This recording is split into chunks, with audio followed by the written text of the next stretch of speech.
Let's start right at the surface. Just 6 feet down, we hit the standard deep. This is where most people's journey ends. It's the typical depth for a grave.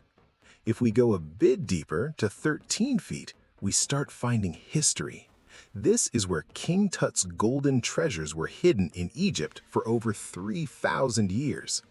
At 20 feet, most metal detectors stop working. So if there's a chest of gold buried any deeper than that, you'd never even know it was there.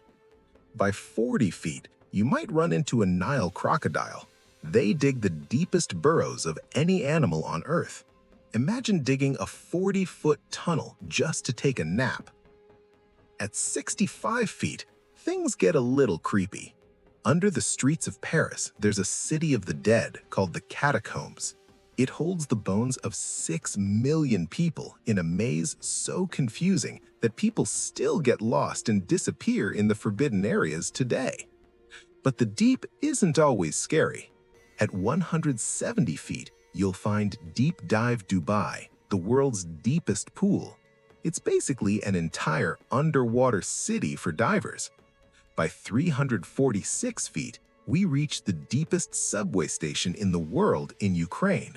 The escalator ride to the bottom takes a full 5 minutes. Plenty of time to check your emails. Once we pass 1,000 feet, we're leaving the normal world behind.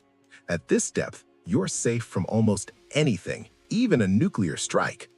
A little further down, at 1,286 feet, there's a well in England that was dug entirely by hand back in the 1800s.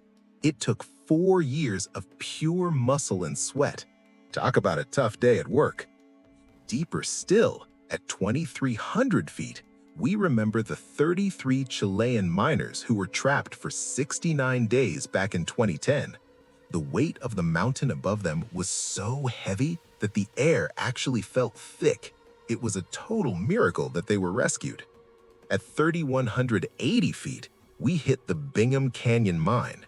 This hole is so massive that you could drop the Burj Khalifa, the tallest building in the world, inside it and still have 400 feet of space left at the top. By the time we hit 10,300 feet, we're in the serious deep mines. In South Africa, the elevator ride to the bottom of the Moab Khotsong mine takes 42 minutes. If you were to fall from the top, you'd be in the air for 25 seconds before hitting the bottom. That's a long time to think about your life choices. Even deeper, at 13,120 feet, the Earth starts fighting back. The rocks down there are 66 degrees Celsius, 150 degrees Fahrenheit. Without giant air conditioning systems, a human would literally cook in minutes.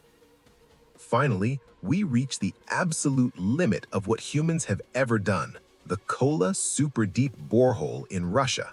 Starting in 1970, scientists drilled for 24 years to reach 40,230 feet. They had to stop because the rocks started acting like soft plastic, and the heat hit 180 degrees Celsius, 256 degrees Fahrenheit. Even after all that work, they only went 0.2% of the way to the center. If the Earth were an onion, we didn't even get through the thin, dry skin. The reason we can't go any further isn't just the heat, it's the pressure. At the center of the Earth, the pressure is 3.6 million times stronger than what we feel at the surface. No metal we've ever made can survive that. To put it in perspective, the Earth's core is over 6,300 kilometers down. If the surface was Dubai and the center was South Korea, the deepest we've ever gone is just a few blocks down the street. It's wild to think that we know more about the surface of the moon than we do about what's happening right beneath our feet. If you enjoyed this trip to the deep, hit that like button. It really helps us out. And let me know in the comments, if you had to live in an underground city, how deep would you go? Thanks for watching.